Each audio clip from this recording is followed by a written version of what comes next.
தஞ்சாவூர் பெரிய கோவிலில் மகர சங்கராந்தியை முன்னிட்டு மகா நந்தி பகவானுக்கு சிறப்பு அபிஷேகம் நடைபெற்று தீப ஆராதனை காட்டப்பட்டது. பக்தர்களால் காணிக்கையாக வழங்கிய 1000 கிலோ காய்கறிகள், பழங்கள், இனிப்பு வகைகளால் மகா நந்தி பகவானுக்கு சிறப்பு அலங்காரம் செய்தனர். 108 பசுமாடுகள் அலங்கரிக்கப்பட்டு பூஜை நடைபெற்றது.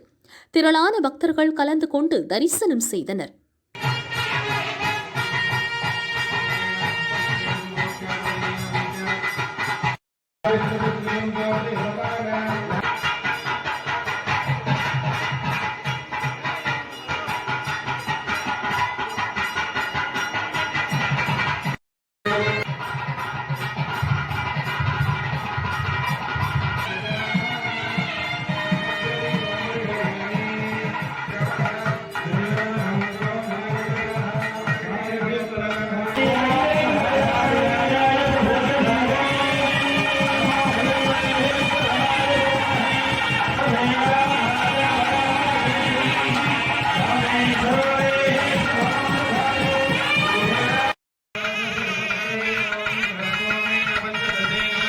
நம்ம இப்ப அலங்காரம் செஞ்சு தொடர்ந்து அர்ச்சனைகளால நமக்கு வந்து சகலதேவத ஆசீர்வாதம் கிடைக்கிறதோட மகாலட்சுமி காமதேனுவோட அனுகிரகம் வந்து பரிபூர்ணமா கிடைக்கும். கேட்டதை கொடுக்கக்கூடிய இது வந்து பஞ்சம் இல்லாம கிடைக்கணும்.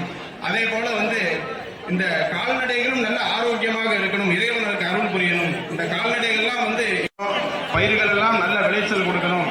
நல்ல அதற்கு வந்து இந்த கால்நடை ஜீவராசிகள்லாம் நல்ல சத்தாக இருந்து உழவுக்கு உதவி செய்து சட்டையில வந்து சக்கரை பொங்கல் வச்சிருக்காங்க. இந்த சக்கரை பொங்கல் மாட்டை கொடுத்துருங்க.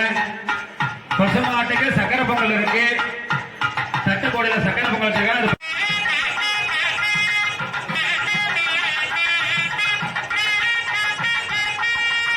நம்ம இப்ப அலங்காரம் செஞ்சு தொடர்ந்து அர்ச்சனைகளால நம்ம அர்ச்சிக்க போறோம்.